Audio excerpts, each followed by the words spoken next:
Hey everybody, it's Jason McLaren with the Leadership Loading Podcast. Today, my guest is Lieutenant Colonel Ross Raw Hobbs. He's a U.S. Air Force Academy graduate, Air Force officer for 17 years, and has his bachelor's in business management and master's in military strategy. He's been on 5 deployments to the Middle East. He has an Air Medal, Meritorious Service Medal, and many other medals.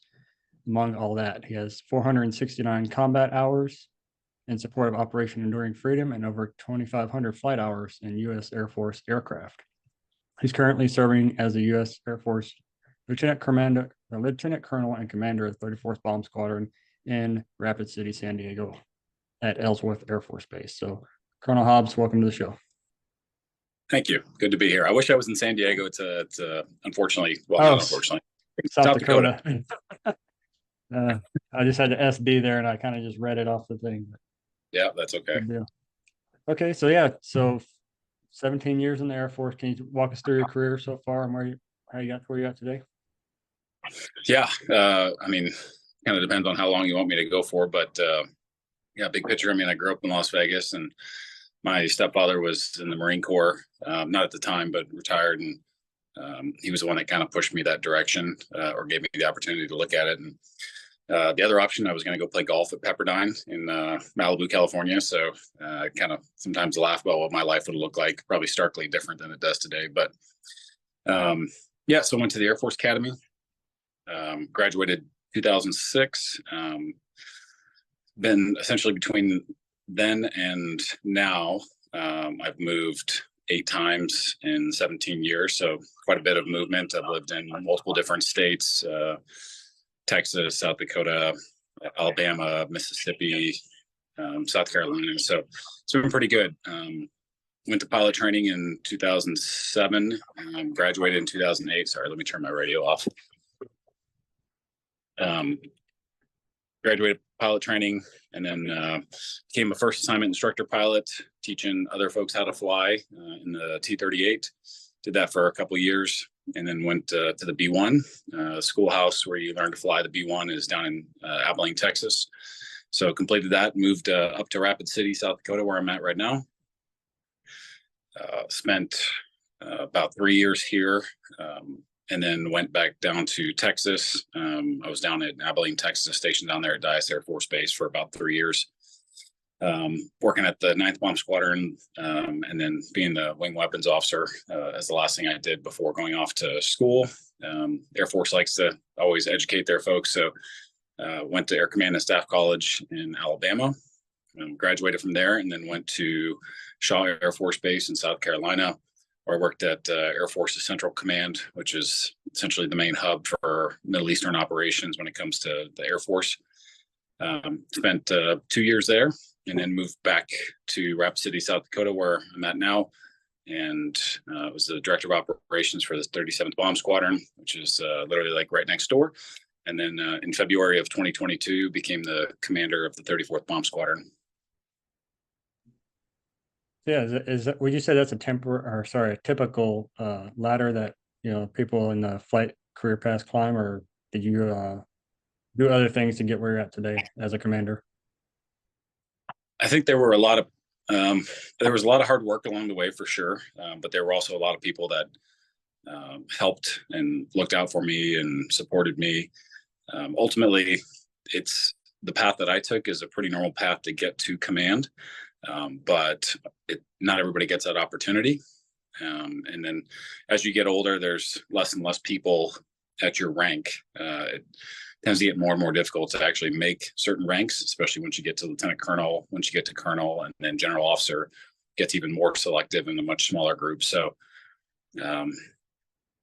partly the war of attrition of just sticking around, but also I think there's plenty of other folks who I know for sure who would love to be in my position. So I'm definitely grateful to be here. Definitely. And I did some time in San Antonio myself as an Air Force firefighter.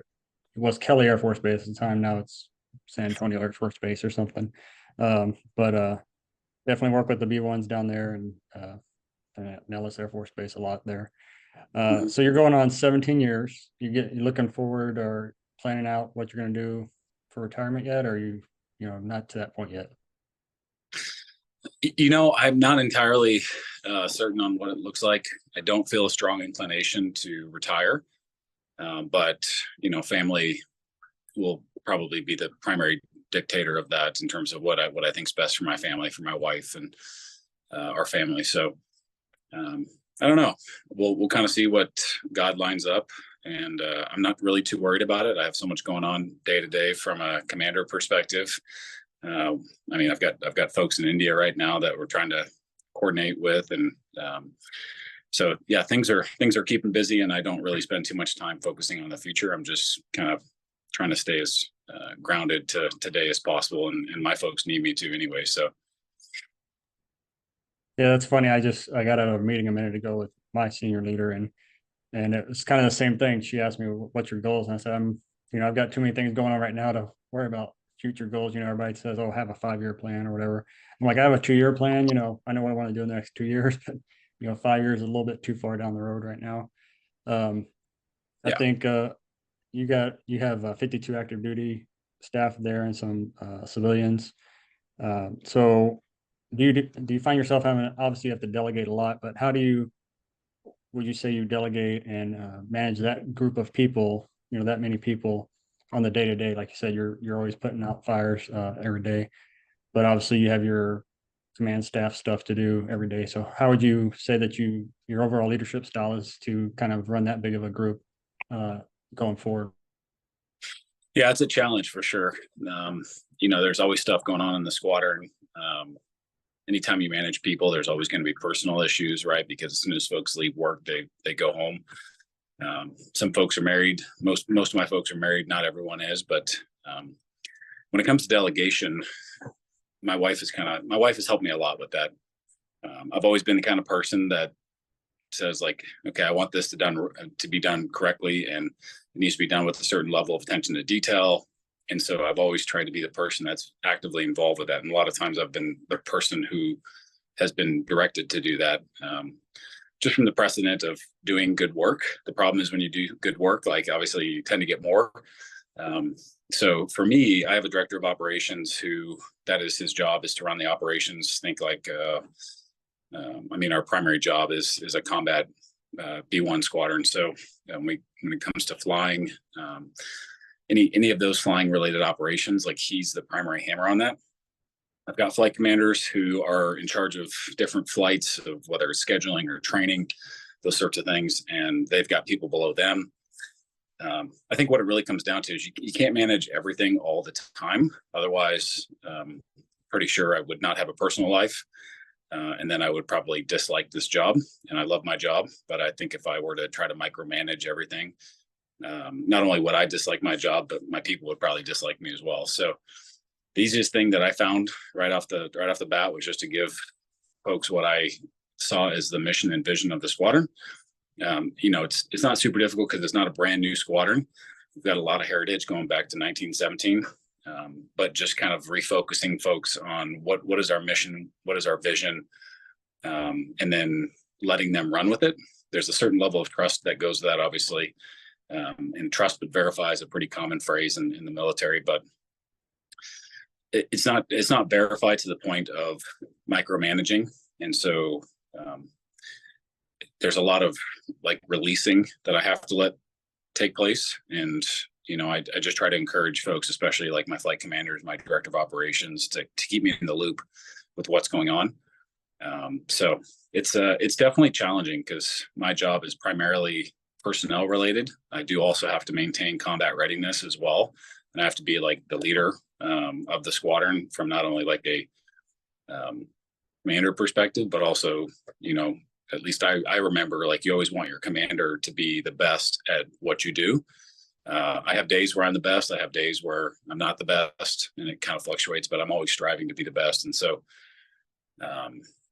there's a lot of things on the plate. And I learned within the first, like probably 2 months or less, like I don't have the bandwidth to do all of these things all the time. I have to trust people. And, I've been in command for just under 14 months and got about another 10 months to go. And, but the first 14 months, I've really seen that you give people your direction, you give them your guidance, you let them run, especially as long as they know the left and right bounds. And honestly, leadership is not easy, but it's a lot easier when you can trust your folks and they understand what you want. Definitely. I think back to trust but verify. Yeah, my group of people here is about the same size. I've got about 44 guys and some ancillary contractors that work for me. So about 50 something total. But yeah, it's the same way, we get 100 taskings a day, and obviously I can't check everything, but if I just happen to be in a area where I know they did some work, I might put my head in and look and see what they did, and provide feedback or quality check as we go. But yeah, you can't obviously check everything that your guys are doing. So it's all about delegating down and having like you said, your director of operations, or if it's your manager or vice president under you, uh, guiding the troops and going forward from there. All right. So let's talk a little bit about your instructor side. How is it, leading students? I know I've learned as an instructor, I learned more teaching things because you're actually, digging into the text or digging into the course books. I feel like I learn almost more teaching whatever it is than I do going to these classes. So how does that help you, as your leadership style and as you lead people to become future aviators? Yeah, I mean, I'm not doing too much teaching anymore. We still have some folks who do upgrades like when they first get here, but there's always a consistent theme, whether it's instructorship or whether it's leadership. Those two things aren't mutually exclusive, and a lot of times, especially for my instructors, like they are the leaders of my squadron. And so for me, what I've seen is there's a couple different things that stand out. The first one would be you have to recognize that people learn differently, right? So sometimes personalities clash. Sometimes the way that you present the information doesn't register. And if you go in with the understanding, in the same way with leadership, that just because you're communicating a certain message, just because you're transmitting, doesn't mean that it's received the same way that you intend it to be. So again, I think that's why looking for multiple different avenues to present information, providing consistent information in the same way, or the same message in different ways, I should say, is probably the better way to go about it. I think for me, I've had a lot of years of instructorship, whether it was teaching folks how to fly the T-38 or whether it was teaching folks how to fly the B-1, or even doing some more advanced upgrades.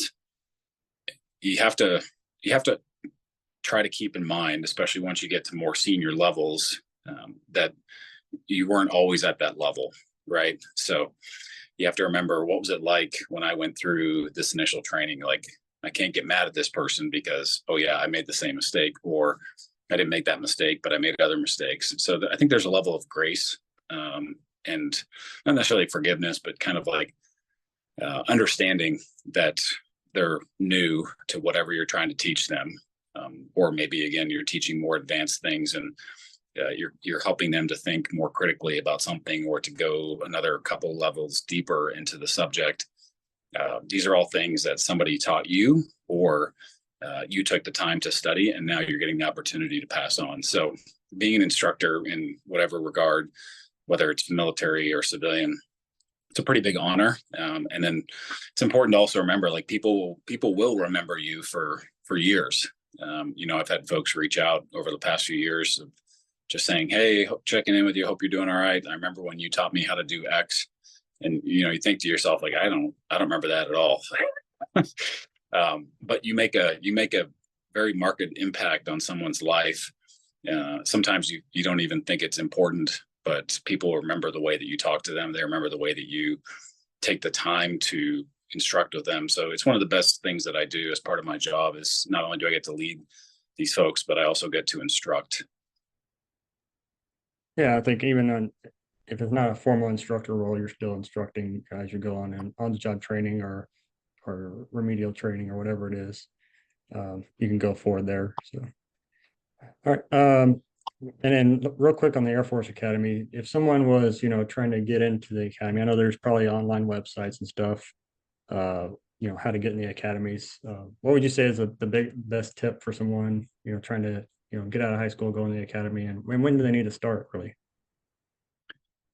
I mean, it probably needs to start while you're in high school, preferably like, freshman year, but at a minimum, your senior year, of just making sure that you have the certain things that the Air Force Academy is looking for.